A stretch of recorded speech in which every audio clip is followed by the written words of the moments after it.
quand c'est mauvais, il faut dire que c'est mauvais. Ouais. Et aujourd'hui, c'est mauvais. Et on dit c'est mauvais. Parce qu'en fait, le président de la République n'a plus la force. Il faut que ceux qui sont dans son parti... Ça se voit, non? Le lui concèdent. Qu'ils avouent, qu'ils reconnaissent que le président... On lui demande plus de sautiller partout. Vous comprenez? Il n'en a plus la force. Mais tout ce qu'on lui demande, c'est par exemple, même s'il est assis au village, comme à l'heure actuelle là, il signe au moins un gouvernement, il rafraîchit le gouvernement. Pour que ceux qui ont fait des scandales depuis 2019, au moins que le peuple sache que son président est présent. Et qu'il peut châtier ceux qui s'amusent avec la fortune publique. Vous comprenez? On a quelques exemples, notamment avec le Covid-Gate, le Covid-Gate, oui. Vous signez un décret de remaniement, vous n'avez pas besoin d'aller courir au stade omnisport, ou à Olympe, ou à Bepanda, ou ici, on est à Japon. Vous comprenez? C'est un stylo.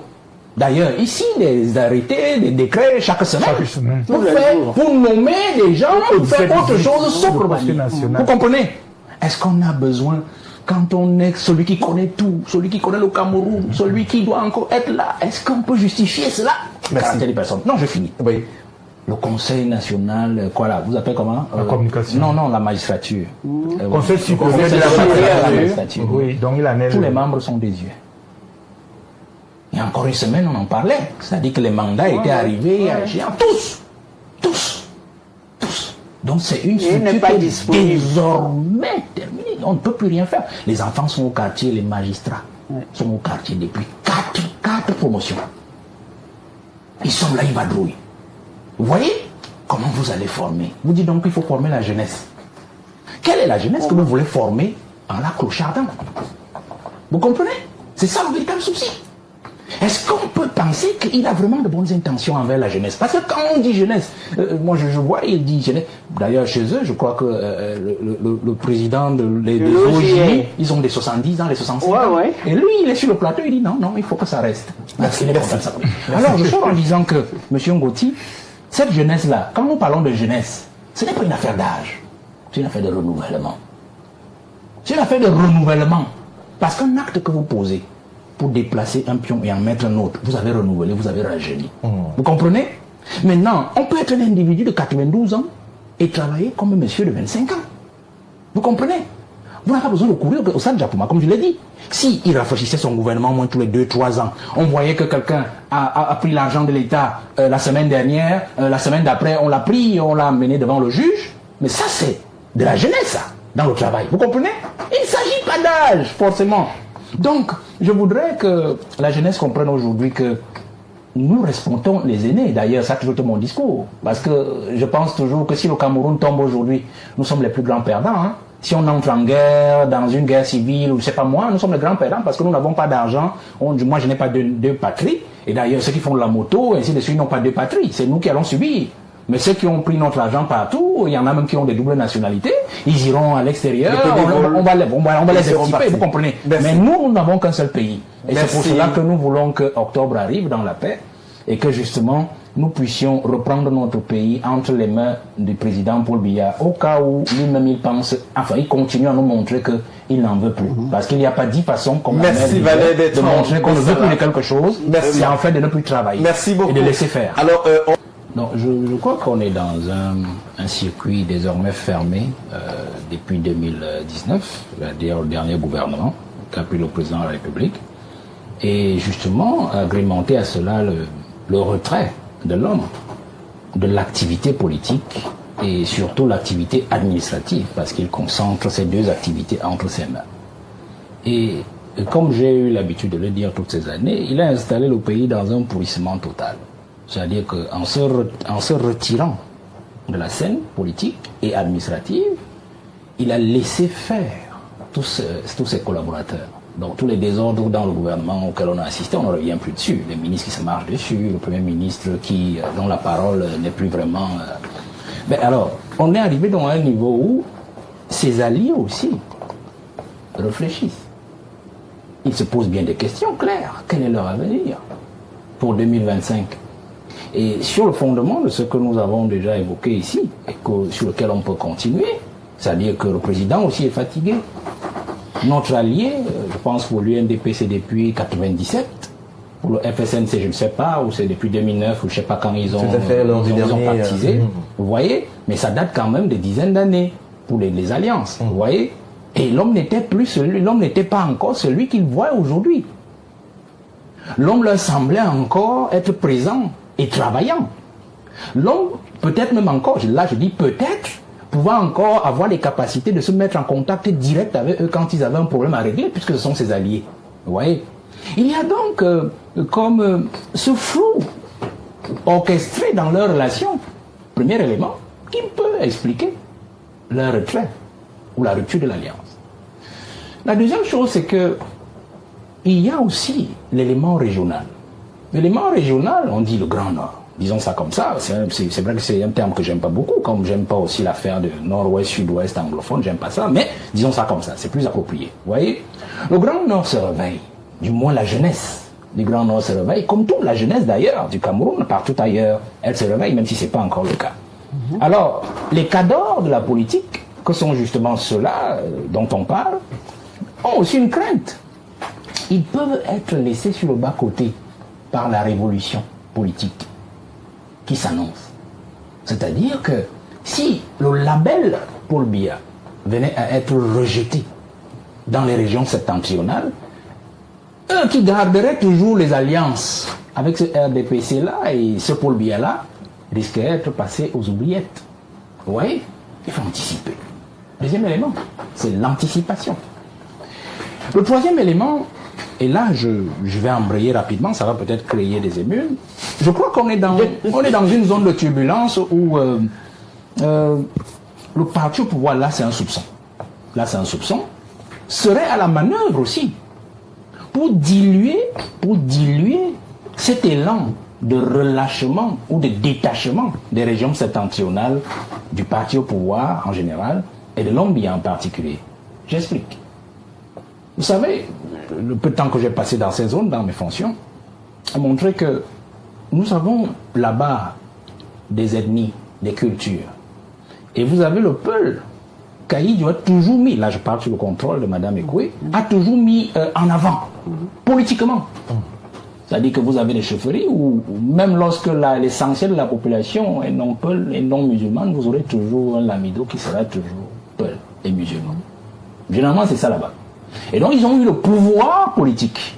L'homme peut avoir eu le pouvoir politique là-bas, tout le temps d'Aïdjo. C'est vrai qu'il lui aussi il avait son maille à partir avec eux. Il en a déporté même certains, l'Amibé, dans des prisons, juste pour essayer d'aérer la zone. Vous voyez?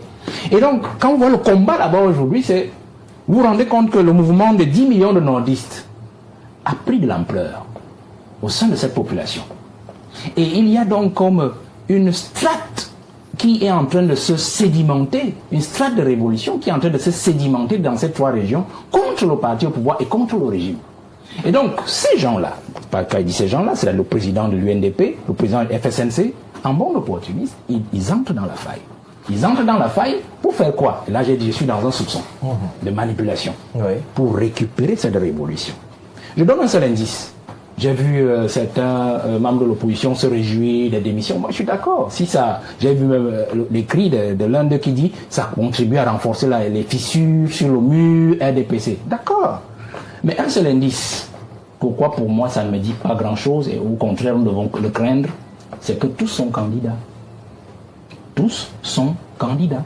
Pourtant, ils ont des appareils les plus en force, les plus proéminents de cette zone. Quand vous dites l'UNDP, c'est un poids politique. Oui. Quand vous dites le FSNC depuis la dernière élection, c'est aussi un poids politique. Pratiquement la troisième force politique de là. Voilà, on peut enlever l'ANDP, le MDR, qui sont restés accrochés à la mamelle du pouvoir. Mais ces deux-là, alors on aurait voulu comme indicateur qu'il y ait une coalition. Non, l'indicateur qui pouvait nous montrer que ces deux leaders, justement, sont là pour aider le Cameroun en général et la jeunesse de cette zone-là à se détacher, à se mouvoir pour le changement, c'était par exemple qui ne se représente pas. Moi je le dis comme ça, comme clairement.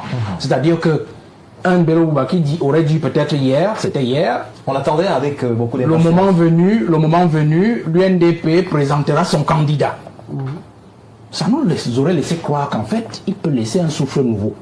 Ça peut ne pas, et moi je ne parle pas d'une question de jeunesse, ça peut être une autre figure qu'il aurait pu positionner comme candidat. Mais on comprend qu'en fait, il a décidé du changement. Lui aussi, le monsieur, à peine vous démissionnez et vous dites « Je suis candidat ». Je fais fi des contestations au sein du parti sur le « je suis candidat » qui ne respecte pas les textes du parti. Vous comprenez? Mais ces deux éléments nous montrent qu'effectivement, il y a un souci, M. Ngoti. C'est-à-dire qu'on se serait attendu à ce que ces aînés-là acceptent quand même qu'ils ont travaillé avec le président Paul Biya en bon bout. Ils ont assumé ses résultats. Son bilan, qu'il soit positif, qu'il soit négatif. Et que le moment était venu aussi pour eux, dans leur région, d'assurer une certaine succession, d'assurer une certaine aération qui allait permettre à ce peuple du Septentrion de participer valablement au changement auquel militent d'ailleurs toutes les autres régions du Cameroun, du moins toute la jeunesse que je suis dans toutes les autres régions. Alors si on vous comprend bien, il y a comme une sorte d'effet de distraction. Effet de distraction, effectivement. Parce que quand nous regardons Landerneau, je vais même sur le plan culturel, là je parle encore sous le contrôle de Mme Ekoué, vous allez vous rendre compte que quand vous regardez le mouvement des 10 millions de nordistes, faites très attention. Il y a des éléments que quand vous les voyez dans le mouvement, vous comprenez qu'en fait, il n'ira nulle part. Je prends un simple cas. 10 millions de nordistes. Les Peuls sont en retrait. Il n'y a pas des Peuls qui font la grande campagne de 10 millions de nordistes. Regardez très bien. C'est généralement les animistes ou les non-chrétiens. Ou les chrétiens. Vous comprenez? Parce qu'ils sont les plus nombreux dans le Septentrion. En termes de chiffres de population, faites très attention. Ils sont les plus nombreux. Mais comme ils ont eu le pouvoir politique, alors eux, ils tiennent les manettes et poussent en avant ceux en qui peuvent se reconnaître la grande masse, les grandes masses qui sont non islamiques et donc chrétiennes ou animistes. Les Kirdi, les Tupuri, les Massa, les Mundang, ainsi de suite. Vous comprenez? Regardez très bien le mouvement. Ça veut dire quoi? Il s'agit pour eux de récupérer la révolution auprès des plus nombreux, puisqu'en fait c'est la masse électorale du parti au pouvoir, que ce soit dans l'extrême nord, que ce soit dans le nord, que ce soit dans l'Adamawa. Et puis au moment venu, comme c'est eux l'intervasse avec le pouvoir, puisque c'est eux qui ont l'essentiel du pouvoir politique, ils pourront dealer le moment venu. Je crois que le président a compris cela en 2019 je crois, puisque dans la scène de Garoua par exemple, il a nommé, je crois, le ministre de l'Agriculture, un lac. C'est un lac. Faites attention. Et les lacs, généralement, sont considérés là-bas comme des étrangers. Par ceux qui se disent autochtones de Garoua. Faites attention. Les Fali. Les Fali sont à l'étroit. Je vous donne un autre indicateur sur le traitement culturel. Je n'aime pas parler des histoires d'ethnie. Quand vous regardez la Sodécoton, prenez 10 cadres.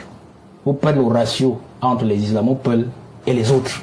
Vous comprenez en fait en grandeur nature comment la région septentrionale est traitée. Si vous prenez la question du coton, regardez qui cultive le coton. Il n'y a pas de Peuls dans la culture du coton. Mais pourtant, c'est les Peuls qui dirigent la sauce des cotons et qui ont des prébendes et les bénéfices de ces dividendes. Vous comprenez? Je peux vous prendre d'autres choses comme ça dans le Septentrion. Donc voilà le fond de l'affaire. Donc quand vous prenez donc Issa Chiroma, vous prenez aussi Bello Bouba, vous rentrez dans leur positionnement, posons-nous des questions claires. Est-ce que vraiment on peut espérer quelque chose d'eux en termes de contribution dans le changement que poursuit l'opposition au quotidien depuis des années? Là est la question de Valère Bessala. Henriette Ekoué, vous êtes journaliste, on a documenté quelques faits.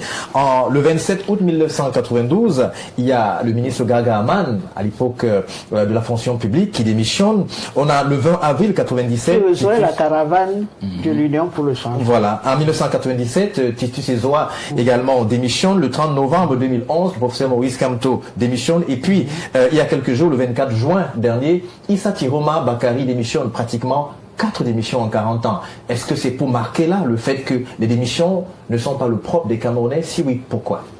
Est-ce que c'est parce que la gouvernance est toujours la bonne, ou alors parce qu'on ne peut pas démissionner par peur de représailles? Il y a un premier ministre qui avait démissionné, Vincent de Paul Ahanda. Bon, bref. Ce que je constate, parce qu'il y en a, Issa, on est des amis depuis la coordination. Il vendait les cartons rouges à Garoua avec Moustapha.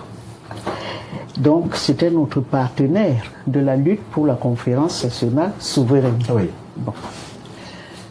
Issa et Bello sont entrés dans un deal. Qu'est-ce qui s'est passé? En janvier 97, il y a un congrès à Garoua de l'UNDP. Sont conviés à ce congrès Fundi, Ndamjoya. Et ces trois leaders décident de boycotter la présidentielle d'octobre. Ils boycottent la présidentielle et le président prend peur. Il se dit, si les gens démissionnent parce qu'ils n'ont pas confiance, il faut que je les attire. C'est les accords de Mvoli. Frundi part parce qu'il exige le statut d'opposition. En Angleterre, il y a la majorité de la reine et l'opposition de la reine. Ils ont un statut clair. La reine ne peut pas inviter le chef premier ministre et ne pas inviter le chef de l'opposition. Bon. Les nordistes commencent à revendiquer très fort le fait que Ahidjo a donné le pouvoir à Biya et qu'il serait temps qu'on leur donne le pouvoir. Ce à quoi je leur réponds, maintenant c'est les urnes. L'espèce de montage d'Ojula qui a été suivi par le président Ahidjo qui donne le pouvoir à Paul Biya ne peut plus se faire. Donc on ira aux urnes.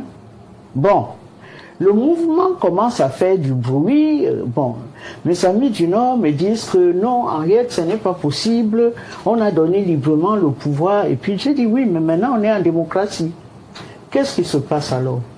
Ils sont dans une ère géographique où il commence à y avoir des lassitudes. L'école sous Manguier, il n'y a pas de salle de classe, y compris dans l'arrondissement même du président de l'Assemblée nationale. Les journalistes sont sortis ça tous les jours. Et ils se rendent compte que l'opposition veut grignoter l'électorat du Nord. Puisque le pouvoir dit toujours que non, vous savez, vous êtes nuls, parce que nous, le plus gros de notre électorat, c'est le Nord. Tout à fait. Et donc, les camarades, du moins les opposants, commencent à entrer. Il y a s'intéresser. Oui, il y a Joshua aussi qui a fait une grande tournée là-bas, jusqu'à Kolofata, etc. Cabral aussi. Et Cabral, ils ont mis le doigt sur les problèmes d'infrastructure au Nord, où il y a une colère réelle. Quand je dis il n'y a pas de haine, il y a de la colère. Et les gens, la base leur dit que, mais enfin, vous êtes là-bas, pourquoi? Ce à quoi mes amis qui sont là-bas répondent, quand je les interroge, ils me disent non, on a fait une alliance avec un parti qui s'appelle le RDPC. Et le président, il ne nous voit plus. On n'a plus accès au président. Quand tu n'as plus accès au président, et c'est Ngongo qui devient ton partenaire, ils disent que mais on n'a pas fait une alliance avec Ngongo. Ngongo sort d'où pour nous parler. Vous savez ce qui s'est passé au Nord. Tout à fait. Bon, donc... Est-ce que c'est Biya qui est sur les réseaux sociaux ou c'est son nom? Je crois que vous avez déjà la réponse. On ne lui connaît pas le téléphone. Et donc, sur ce point, Biya, vous dites que c'est lui qui communique. Je crois qu'on vient de régler la question. Maintenant, celui qui écrit des messages en son nom, est-ce que vraiment il s'est actualisé sur le Biya qu'on a aujourd'hui? Parce que celui qu'on a aujourd'hui n'est pas celui qu'on avait encore hier ou avant-hier. Je parle sous le contrôle de l'aîné qui est là.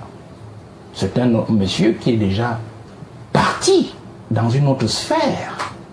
Dans une autre sphère, il n'est même plus avec nous.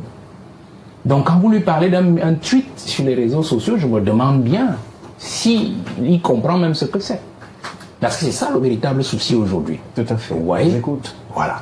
Donc le président, il nous a habitués à la méthode d'Ahidjo, c'est-à-dire que le président communique 2 fois l'an. C'est-à-dire le 31 décembre de l'année Et le 10 février. et le 10 février de l'année. Vous voyez? Les réseaux sociaux sont arrivés, je crois, il y a à peine 10 ans chez nous, à peine 10 ans, quand je résume un peu la venue de l'Android.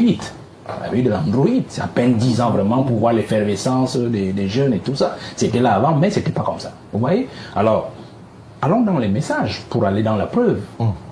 Alors, il y a des messages qui parfois sont signés des rappels de discours passés du président. Tout à fait, comme celui que nous avons sous les yeux actuellement. Des multiples changements continuent de menacer, des multiples dangers, pardon, continuent de menacer nos démocraties. À nous de la protéger contre les excès et les écueils de toute nature, notamment les fanatismes, l'intolérance, l'exacerbation du tribalisme et le régionalisme. C'est un discours, un extrait de 1992, c'était exactement le 3 novembre. Très bien.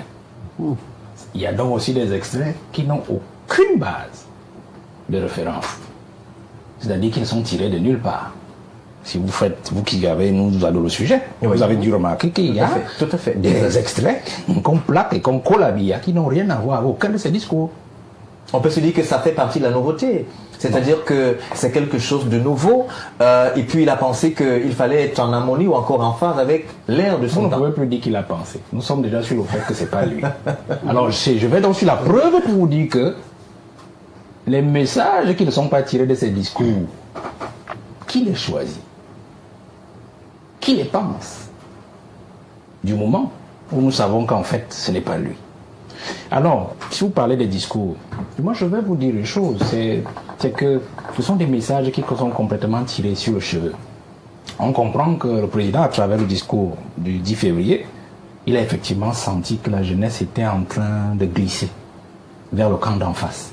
Tout le discours, on a senti même vers la fin, où il prévenait les jeunes de ne pas céder aux sirènes, aux ceci, aux cela. On comprend bien que c'est conseillé pour faire bonne figure et pour sauver la manne qui est la leur de travailler auprès du président de la République, ont décidé de l'introduire dans ce carnaval numérique. Je peux encore vous rappeler une chose, puisque je vous disais, nous sommes d'accord que ce n'est pas lui qui écrit. Alors, vous vous souvenez, l'année dernière, je crois en fin d'année, un message où il s'est mué en félicitations à une jeune dame. En félicitations à une jeune dame qui est la fille d'un de ses collaborateurs qui lui-même est censé gérer les comptes numériques du président de la République. Vous vous en souvenez, non? Vous voulez encore quoi, M. Ngoti? Que je vous dise que le président ne s'intéresse pas au peuple camerounais, qu'il s'en moque? C'est ça que je dois vous dire. Parce qu'en fait, dans un pays normal, les sanctions seraient tombées. Parce qu'en fait, qui devrait sanctionner le compte numérique du président de la République est un peu comme son discours, c'est-à-dire les éléments de discours qu'il donne à la nation, c'est-à-dire c'est un compte souverain. On ne s'y introduit pas n'importe comment. C'est lui qui gère ce compte-là, reçoit un message et le transcrit, le transpose et l'envoie à la cible. Vous comprenez? Oui. Alors quand il prend de sa propre initiative d'introduire un message individuel qui concerne en fait sa propre progéniture, vous comprenez que notre pays n'est plus debout. Vous comprenez? Parce que j'ai vu aussi un message où on dit qu'il a écrit que le pays est debout. Le pays n'est plus debout. Ça veut dire que le président est couché. Et quand le président est couché, l'élu des élus est couché, ça veut dire que tout le peuple camerounais est couché et le Cameroun est à terre. Donc je sors en disant que... Non, c'est vous qui avez posé le sujet. Vraiment, c'est vous qui avez posé le sujet. Je pense que je parle avec des faits. Oui, tout à fait. On vous écoute très bien. On vous écoute très Donc, bien. je sors en disant que M. Ngoti, le président n'a que des intérêts des Camerounais. Pour moi, il est déjà parti. Tout ce que la jeunesse doit comprendre aujourd'hui, c'est qu'elle doit prendre son destin en main. Suivre encore les aînés qui peuvent encore servir d'exemple et trouver le chemin pour octobre pour que on aide le président à laisser reposer. On n'a rien contre la vieillesse. Vous savez, nous prions même pour nous autres d'atteindre cet âge-là. Notre mère est là à côté. Je ne suis pas sûr d'atteindre son âge, vous voyez.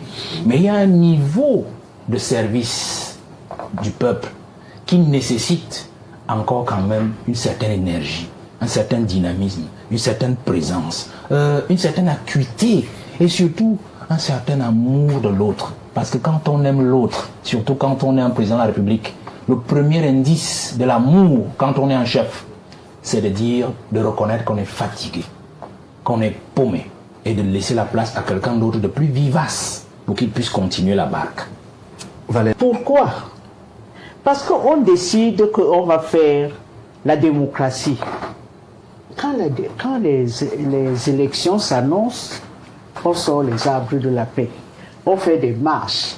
Oh, la paix est menacée. Qu'est-ce qui menace la paix? Simplement, on veut dire aux gens que si jamais vous revendiquez une victoire, on sort l'armée des casernes. Parce que c'est ça, cette démocratie. Elle est tenue par les forces armées.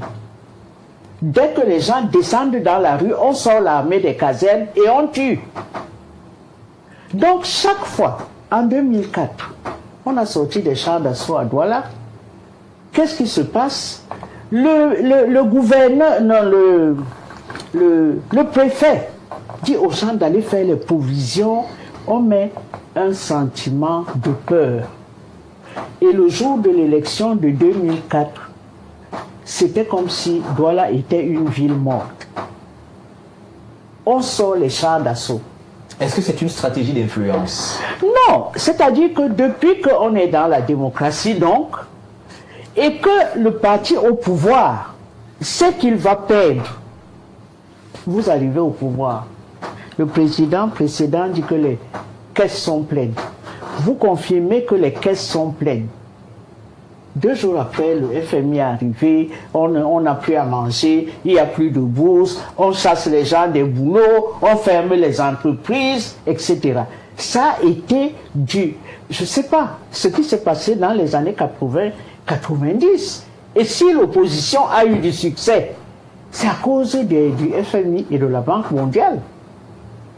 Où toute l'opposition, tous les leaders ont convergé vers l'opposition. Pourquoi? Parce qu'il y a eu des détournements massifs. Les gens qui ont fait le coup d'État, leur déclaration, ça a été qu'à l'allure où va le pays, on sera bientôt dans un gouffre. Et ça n'a pas loupé. On ne sort plus du FMI. On veut acheter une brouette, on court au FMI. On va acheter je ne sais pas quoi, on court au FMI. On fait des emprunts à gauche, à droite. Où en est la dette? Et on a endetté toutes les générations qui vont suivre. Et quand on prend de l'argent, les ministres détournent de l'argent. Ils mettent ça dans leur poche. Et on dit que non, il faut éduquer les populations. À quoi? Pourquoi on n'a pas éduqué les ministres qui détournaient? Le président a dit, désormais, on va faire la rigueur et la moralité. Tout à fait. Et ça n'a pas été suivi du fait de ces ministres.